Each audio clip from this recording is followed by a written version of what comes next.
Good morning, students. Welcome you all in English literature classes. The first chapter of second term is chapter 8.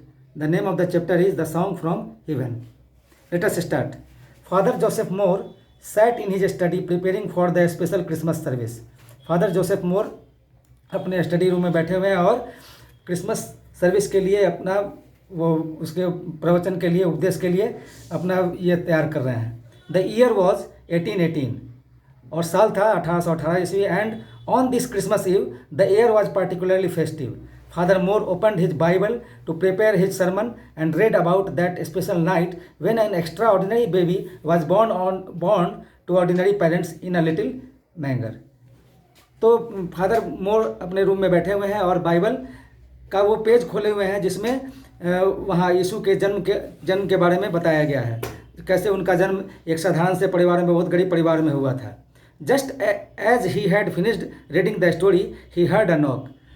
अभी उन्होंने कहानी खत्म की ही थी कि तभी दरवाजे पर एक खटखटाहट सुनाई दी. A peasant woman stood at the door. एक किसान महिला बाहर गेट पर खड़ी थी. What can I do for you? Father Moore asked. Father Moore ने पूछा कि मैं आपके लिए क्या कर सकता हूँ. It's not for me father, said the woman, but for a baby born a while ago to some peasants.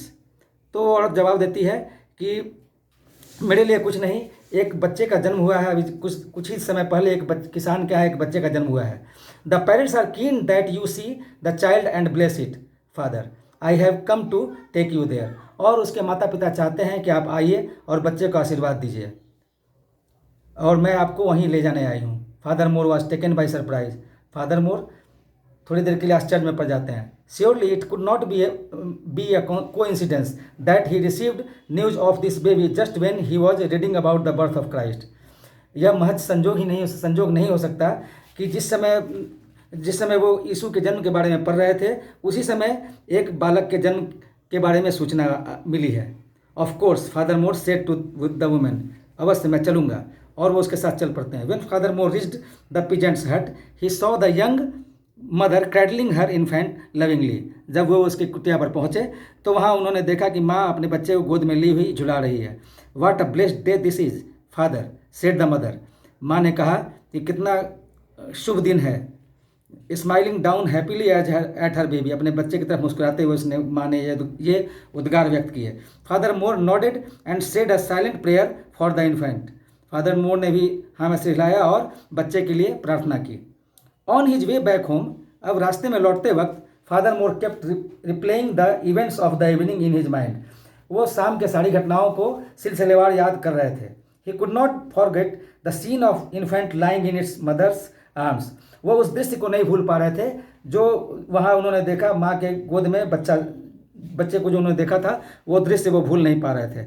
All around him preparations were under way for the midnight mass as the village celebrated the birth of Christ. और चारों तरफ उत्सव का माहौल था क्योंकि उस दिन यीशु का जन्मदिन मनाया जाने वाला था. Later that night Father Mohr decided to write down what had happened in his diary. बाद में रात को वो अपनी डायरी में सारी घटनाओं को सिलसिलेवार लिखने के लिए वो बैठे. As he started writing the words seem to have a will of their own. लेकिन जब वो लिखने बैठे तो उन्हें ऐसा लग रहा था कि अपने आप शब्द लिखे जा रहे हैं. Quite naturally his lines flowed into beautiful verses. और जो भी वो लाइन वो लिख रहे थे वो कविता का शक्ल अख्तियार करते जा रहे थे. When he finally stopped father more found that he had composed a poem. और अंततः जब उन्होंने सारी घटनाओं का जिक्र कर लिया तो उन्होंने वो देखते हैं कि एक सुंदर सी कविता लिखी जा चुकी है. The next morning on Christmas day the music teacher of the village school Franz जैबर Gruber came to visit father Mohr. अगली सुबह फादर मोर के घर फ्रेंच जैबर ग्रूबर जो कि एक म्यूजिक टीचर हैं उनके घर आते हैं. When he read the poem, he took out his guitar and composed a tune to match the words. जब उन्होंने वो उस पोएम को पढ़ा तो उसके बाद उन्होंने गिटार निकाला और उसके लिए एक ट्यून बना दिया. The poem thus transformed into a lovely song. और इस तरह वो कविता एक सुंदर गीत बन चुकी थी.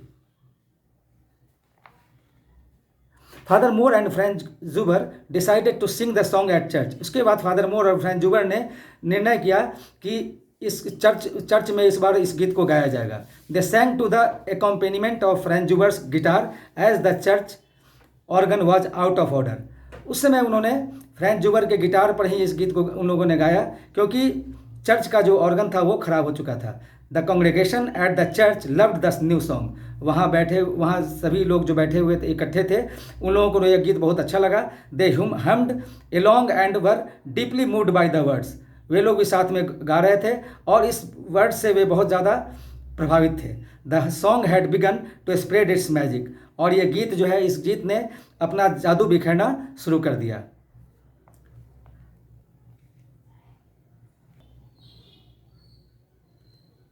Rest of the chapter we will read in next class. Okay.